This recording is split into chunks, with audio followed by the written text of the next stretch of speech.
Ladies and gentlemen, please welcome to the stage Brittney Burchett, Director of Tech Strategy and Innovation at UNISYS.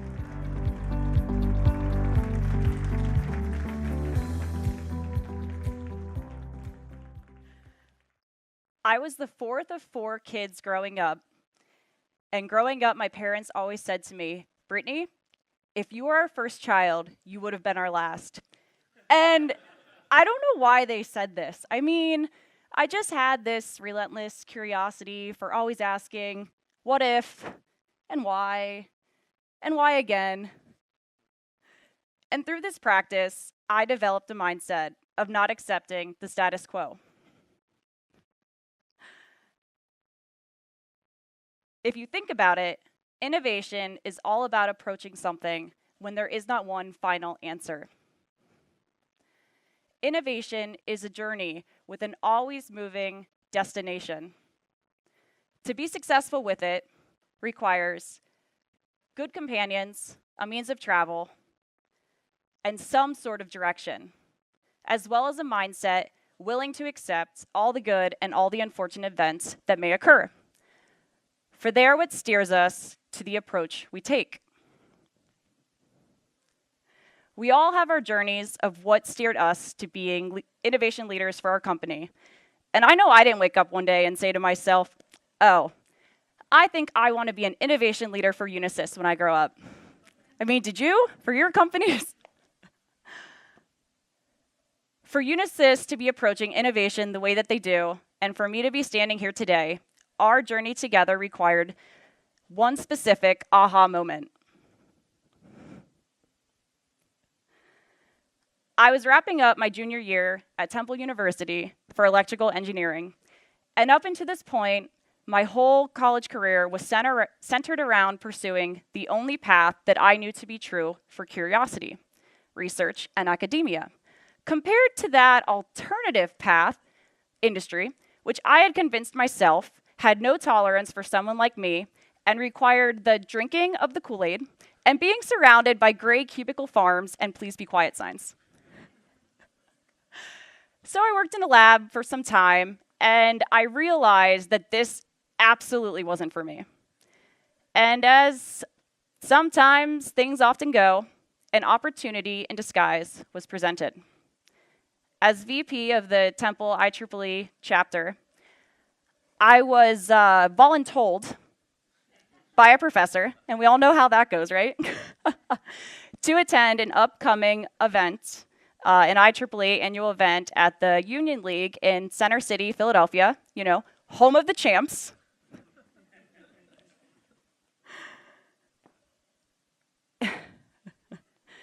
Having been to some of these networking events before, this one went on in similar fashion. Cool location, hors d'oeuvres, sit down for dinner, and spin the wheel on what kind of event and presentation that was going to be given. Little did I know, and I guess UNISYS for that matter, that in about 20 minutes from this moment, the content and presenter of this keynote speech would influence this whole thing. You see, the keynote speech was to be delivered by a man named Jim Thompson, chief engineer at UNISYS. And let me just tell you a little bit about Jim. He's a bit of a maverick, and he's a big advocate that rules are meant to be questioned and maybe bent.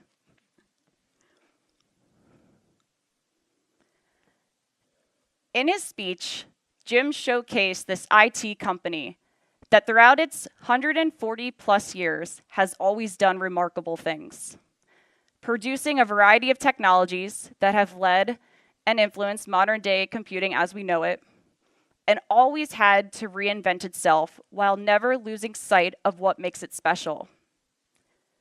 Developing solutions that always have to go right for some of the world's most demanding businesses and governments on Earth. But what I really found to be so compelling about this whole thing was that for a company to do this, it needed to never accept its current limitations. It needed to always challenge that status quo and in turn define that next new state. With a bow to tie it all off, he finished with what had to be true about a company to have such a rich company history. With the right people, in the right environment, innovation becomes imagining the unimagined. And an innovator then becomes someone who thinks differently and always asks why. And just imagine for a second, there's this light bulb in my head, and it's literally blowing a fuse. Because he wasn't just presenting about a company, he was painting a picture in my head of a path that I'd always hoped to be true, but had no idea where the heck that trail had started. I decided right then and there that I wanted to work for this company. And as luck would have it, I landed a summer internship, and when I graduated from college, I accepted a full-time offer as a software engineer.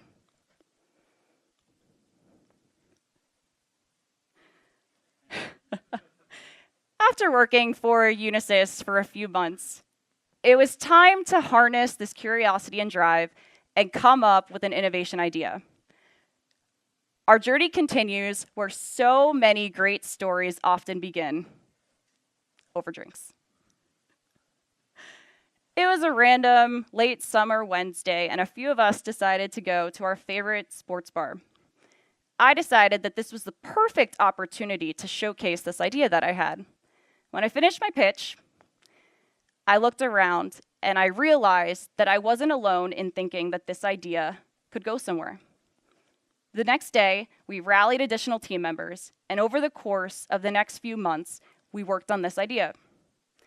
Until finally, when we were ready, that meeting was scheduled that would make or break the fate of all of this.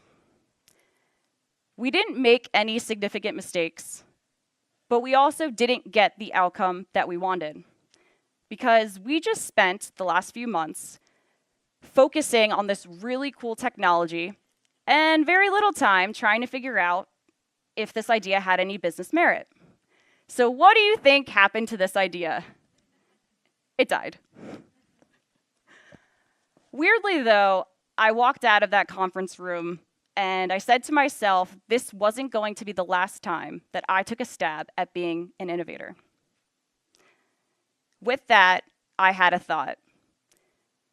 UNISYS has such depth of knowledge across the company, and I'm pretty sure that someone in this 20+ thousand person company has the know-how to take ideas like this one forward. Eureka. UNISYS needed some sort of mechanism that can not only promote all of these innovation ideas, but continue to connect all the brain power across the company. At that moment, I thought back to Jim's presentation. The status quo needed to be challenged.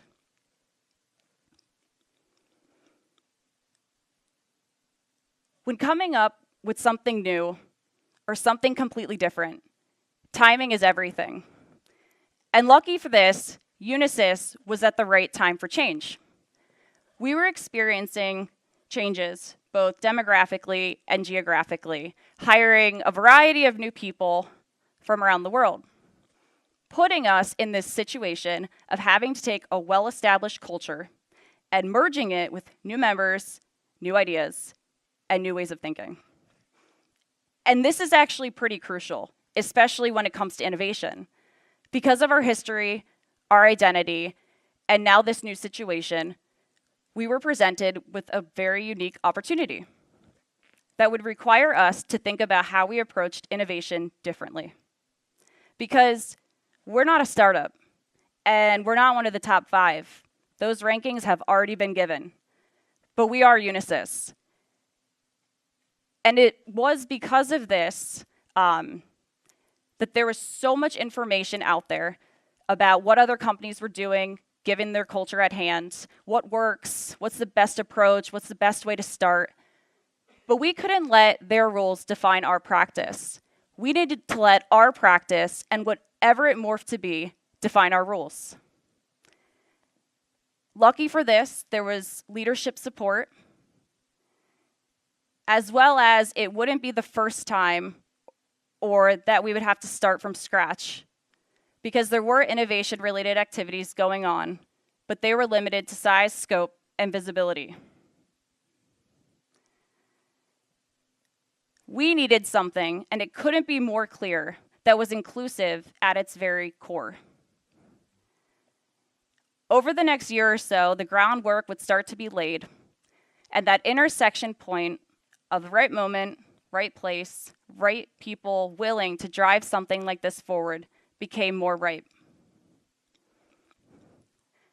But how did we do it?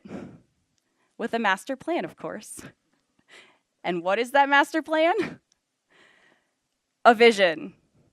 A vision with a plan, all backed behind a cheesy motto that up until this point I had kept very near and dear to myself and what I will call a few lucky others. We needed to unite the company through innovation. We needed to take all of this intelligence of the people of UNISYS that make the impossible possible together. And so that cheesy saying actually became the best starting point for an approach. And with some direction, it was time to execute on the master plan.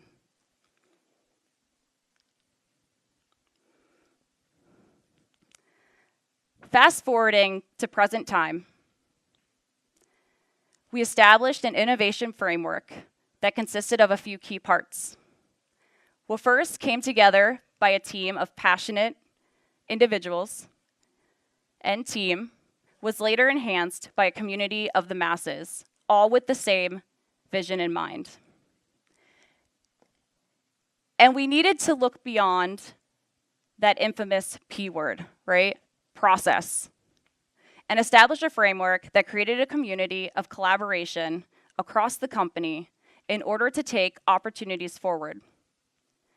By utilizing an enabling tool, all ideas could be given the transparency and support and be powered by the curiosity of our people.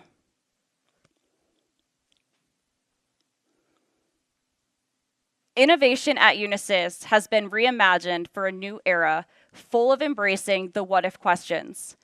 And while still navigating to our final destination, our journey thus far has taught us a great deal.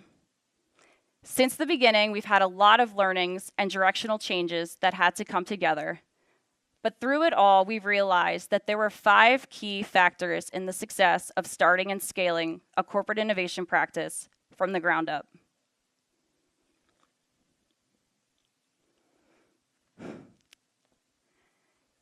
Instead of telling you exactly where we started, I'm going to tell you where we didn't start.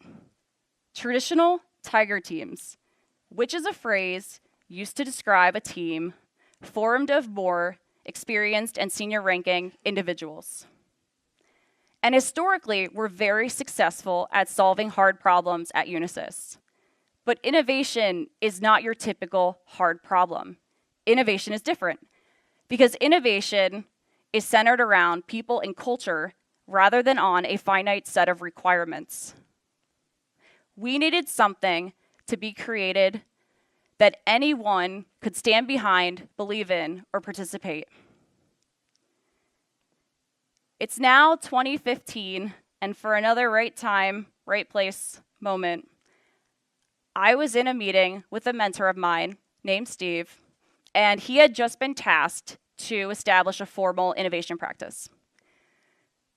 Without thinking, and I know very unlike my character, I whip out this stack of paper of all of my corporate innovation research findings, and oh yes, I did carry it with me at all times, because you really never know when that right opportunity will present itself, and I wanted to be ready. After he looked at it, he said to me that I should come back in a few days with a more coherent and concise recommendation. So with that, I came back a few days later, and to my surprise, there was a woman sitting in his office whom I had never met. Her name was Suzanne, and we would be brought together to work on coming up with an innovation practice. And in working together, we would figure out our first success enabler. We formed a team that didn't fit the mold. We were an unusual team, which is typically a team that's diverse and inclusive of all generations, functions, geographies, and positions. Basically, they reduce the gap between people and bring together that wisdom of the past with passion and new ways of thinking. So together with Steve, our executive sponsor, our differences actually enabled us to come up with an approach that was inclusive to anyone throughout the company. Our small team quickly grew to include more individuals from around the globe to serve as what we called innovation site leaders and idea coaches. Not before long, the power took hold of when the right people worked together.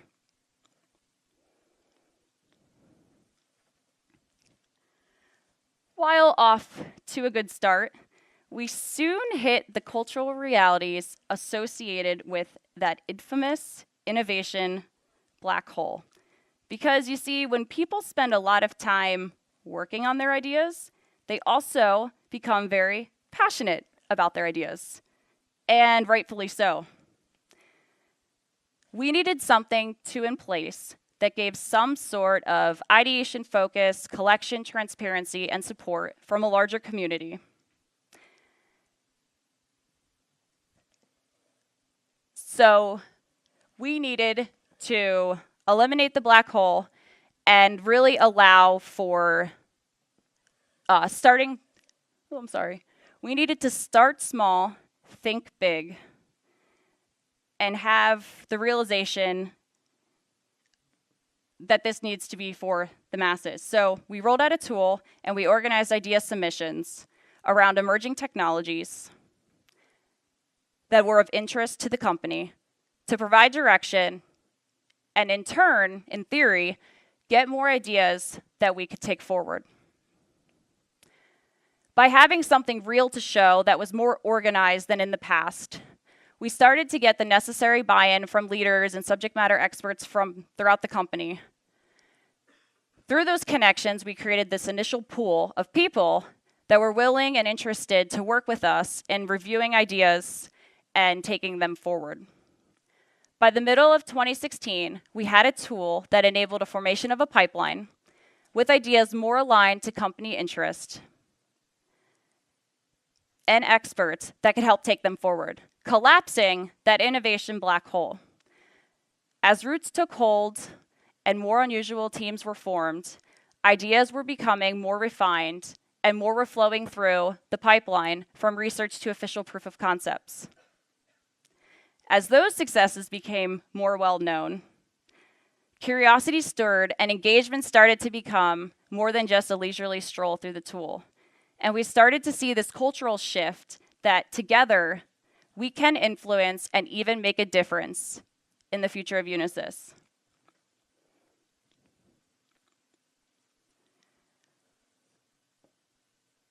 Up until this point, connected and directed was a term that we used that described the focusing of ideas and idea submissions and manually connecting them to those in the company that could review, provide evaluations, and help take forward. While this seems like it was taking us on the right direction, we realized that there was still a disconnect between these technology-based ideas and what problems, if any, they solved for our industries. We realized that we were still acting in a siloed manner. We needed to go back to the basics, connecting and empowering people to do what they're good at. And officially break down the company silos. We realized that we needed to partner with our businesses from the very beginning, defining innovation challenges, or what we called campaigns, focused around client problems, proposed solutions, or future industry visions that were in turn looking for technology ideas and solutions. All the while continuing to communicate the capabilities and skill sets of our community and really focusing on that bi-directional flow. Our innovation practice was now centered around real problems and real opportunities that we could then take our energy and innovate against that, providing the avenue and alignment of our innovation community and their skill sets, and further influencing any further technical research or skills that we need to build. By the end of 2016, we found an industry, our life sciences industry team, to partner with us on this shift in thinking and strategy.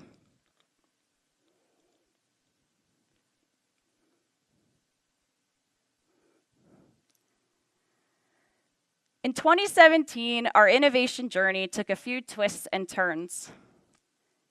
Jim from before took over as our executive sponsor, and I took the reins.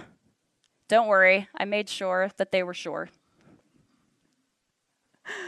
And we started asking people what they thought about the innovation practice. And in doing that, we realized that we had started to become way too prescriptive. Innovation by nature is chaotic, and it's through that chaos that you actually come up with different ideas and new ways of thinking. Our innovation framework needed a halo of inspiration. When we kicked off our life sciences pilot, we provided inspiration in the form of kickoff and ongoing activities, all the while still allowing, encouraging, promoting the chaos that naturally comes with innovation. From this pilot, we adopted a multi-channel innovation approach that moving forward, each time we partnered with one of our industries, we kicked it off by providing an overview of the industry, their client problems, existing clients, use cases, pain points, as well as the specific details on the challenge itself. We also provided ongoing inspirational activities in the forms of brainstorming sessions of all shapes and sizes, Q&As with subject matter experts, hackathons, make it your own days, and really just trying a bunch of different things. Because ideas can come from anywhere and anyone, and you can't take a one-size-fits-all approach to all of this. And it was important that we allowed people to try different things and then provided an outlet for them to come back and talk about what they were doing, how it was working, and how they can implement it at their location.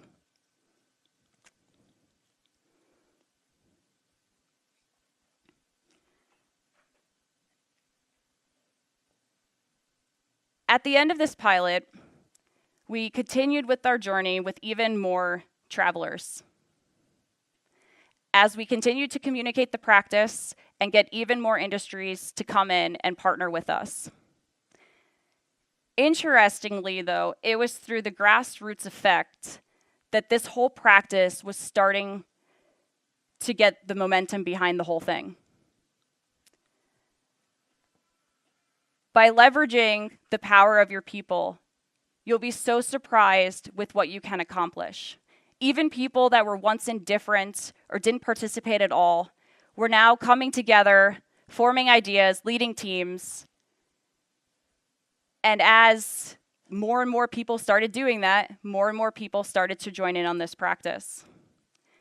Our early adopters started to become our revisiting customers.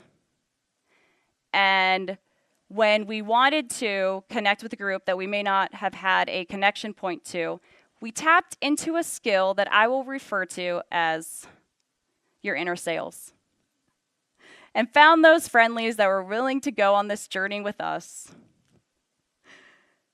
As time passed and even more people came on board, our results started to shift from slideware to real results.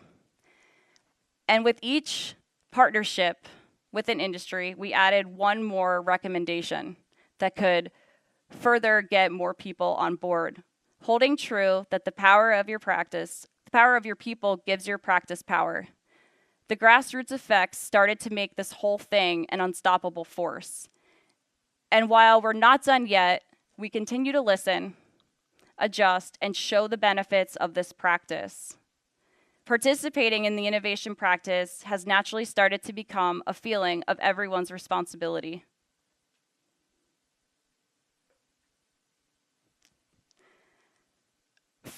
In the beginning of all this, it was said that while making connections across the company was great, it was more of an intangible benefit than a tangible results. To date, we've partnered with our life sciences, financial services, federal, public sector, and soon-to-be transportation business units. We've also created a community of thousands of participants that have representative of all of our business units throughout the company. And from these connections, we're starting to see that connections really do yield something tangible, because connections yield better results. From the connections made from this innovation practice, we now have a broader understanding across the board. We now know what everyone's doing and how we can help each other, as well as our community understands how to better apply technologies to client problems. And our industries now understand the capabilities and skill sets of our community. By connecting people to people, we've started to see this elimination of duplicate work and our ability to get ideas to market more quickly. Through these connections, we are starting to see a sustainable practice. And as a whole, the company is starting to see that knowledge transfer, skill building, and just being able to get things out there more quickly. With the right approach and some elapsed time, since 2016, we've seen a year-over-year increase by the decimal places and an idea pipeline that's increased over 500%.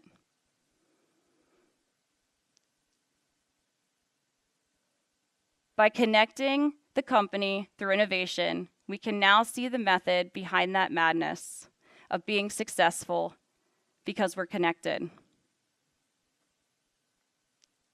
Thank you.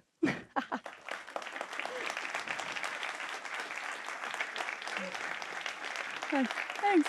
No problem. Thanks.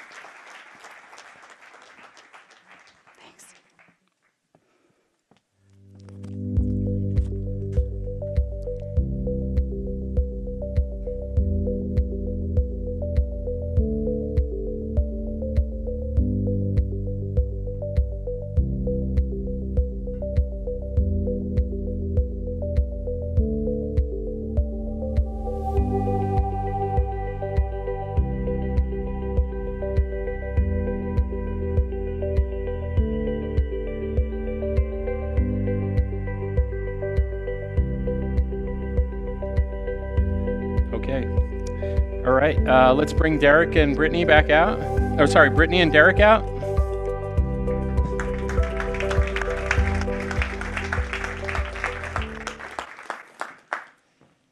Thank you, guys. Great presentation. So I think we're going to have to start with introducing your friend here. So who's this and why is he here? Why are you here? I was Just kidding. wrong place, wrong time. What can I say? No, I worked with Brittney on the innovation program.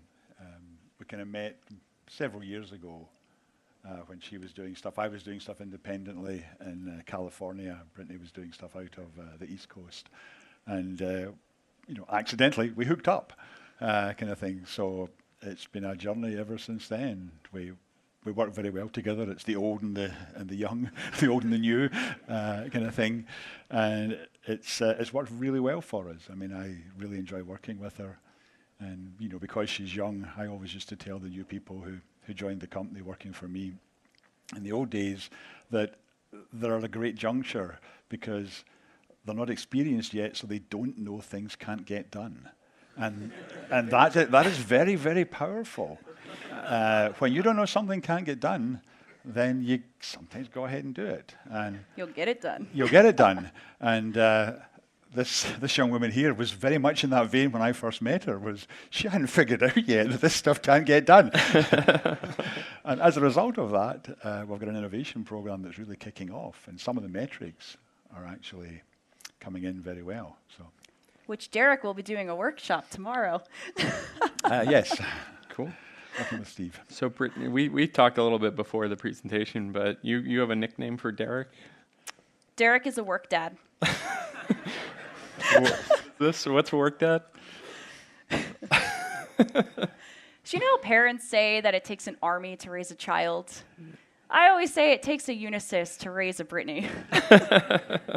And I have a lot of work parents, as I like to call them, throughout the company that have served as more than just a mentor. So work parent is, to me, it's that badge of honor. You know, you've graduated from mentor to work parent. The Brittney family tree is really interesting. Yeah. You try and follow, you know, I've got to look at some of these co-workers in a new light. That must be my work sister-in-law. If that's, you know. So one of the things that I thought was fascinating about their story was this, dichotomy between the two of them. And Derek's been, how long have you been at UNISYS for? Oh, 40 years. 40 years. And I guess we'll. Thank you.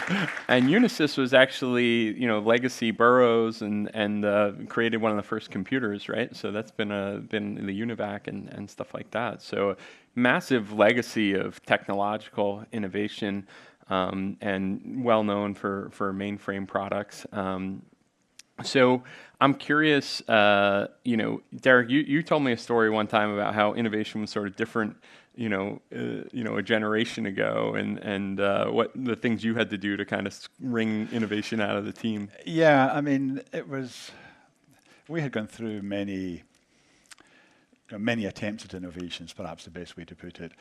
And to put it in context, a company that survived 100 and plus years, 140 years or whatever, it has to be innovating. So, I'm not kind of knocking UNISYS in that sense.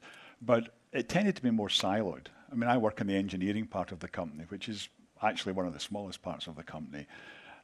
But in engineering, we tended to be siloed and trying different things. And when I had a software group, we did a bunch of things that were innovative, and some made it into products, some didn't. But as we tried to organize it more in terms of coordinated innovation, that's where we hadn't had a lot of success. I mean, I remember years ago we ran software development challenges. That was popular around the time we were doing it. Other people were doing it. We thought we could do it too. Nothing really came from it. It was done in the engineering sense. There was no connection to a need that marketing or the company had. So it wasn't really, panning out for us. But there were these silos of groups in engineering doing their own thing. And, I was doing it in Irvine. There were people doing it in Malvern. There were people doing it at our sites in Roseville, Minnesota. So it was all going on uncoordinated in that sense. And what's happening now is it's being pulled together under this umbrella, and we're making real progress. And Brittney, you told me a story about kind of growing this initiative up within technology, but then realizing you needed to kind of look outside, and so can you share some of that? The jumping across silos to the life sciences team and all that stuff. What was the sort of tipping point moment when you knew you had to do that? You knew you had to look beyond technology. I think it really became evident when we started to have a lot of ideas that weren't able to be channeled to someone that could help review it or refine it. I mean, engineers naturally are great problem solvers, but by the title, they aren't necessarily the best in business. So asking an engineer to do something that they could be spending their time doing something that actually is beneficial, which is fleshing out the technology, it just seemed that it was the right moment to get that support and that help back in. I mean, when you're starting innovation and culture go hand in hand, right? So if you have all of these ideas and they're not going anywhere, it's not necessarily looking good for your practice and what you're trying to start. And the whole Tiger team, unusual teams, it really is about getting different people together to bring their experiences to the table, to bring their voices to the table, their perspectives, and flesh out ideas. So one of the things I liked about the two of them is I saw a chart a couple of years ago, and Brittney's going to smack me over the head on this one, but I saw a chart that showed the percentage of people in the workplace, and it was how many were baby boomers, how many were Generation Xers, and how many were millennials. And I'm a Generation Xer, and we had like 3 years at the top. Like the boomers were running the show, and then the Gen Xers had, I think, 3 years where they were the dominant population, and then the millennials came over and took over. So I think there's an interesting storyline here about not just that there are multiple generations in the workforce, but how is innovation changing? How does it have to change to sort of adapt to that, to course correct, to make it work? I don't know, Derek, you told me about teams where you had to create shade for them and sort of run cover, and then Brittney's taking a totally different approach where she's out internal selling and so any thoughts on just sort of the nuance of how innovation's changed over the years? Well, I mean, to your point, some of the stuff we were doing, we're a large company. In any large company, you tend to have silos. So we were operating in silos. And some of the things we were doing, a little bit of competition, shall we say. So some of the stuff that was being done, my job was to provide a little bit of shade, kind of thing, so people didn't necessarily see all of what was going on. So we could get the innovation to a certain point. Then you fessed up about it. So, and you just said they were working on some other projects at the time, or no one asked. So I mean, everything was getting done, and I really believe that you have to be doing innovation all the time. It's not something you say, hey, we're going to innovate today, and then tomorrow we're not. So you have to be doing this all the time. So it was kind of accepted. I mean, my bosses knew what was going on, kind of thing, but it wasn't broadcast to everybody that this is what's working. But the people, around us knew what was going on. It wasn't a big secret. But to people in different facilities, were they aware of what was going on? Maybe not, kind of thing. But that's what let it, gestate to the point where you had the proof of concept, where you can now say, hey, here's what we've got. Yep. Because I had experts again, tell me something we had just done wasn't possible.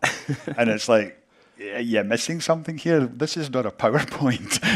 It's like, it's running.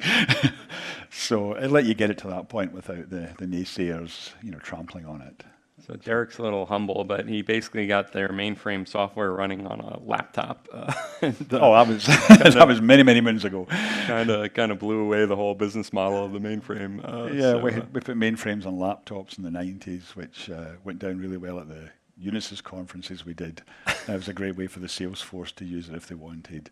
Yep. We even put a mainframe in a USB stick, so you didn't have to install it. Just plug it into your laptop, boot it up. Didn't serve any purpose, but it was a technology demonstrator, So you have a mainframe and a USB stick, but what are you connected to? I mean, you can't exactly hook it up to an EMC disk rack to do anything useful. But as a demonstration of technology, they were very effective demonstrations of technology to do that stuff.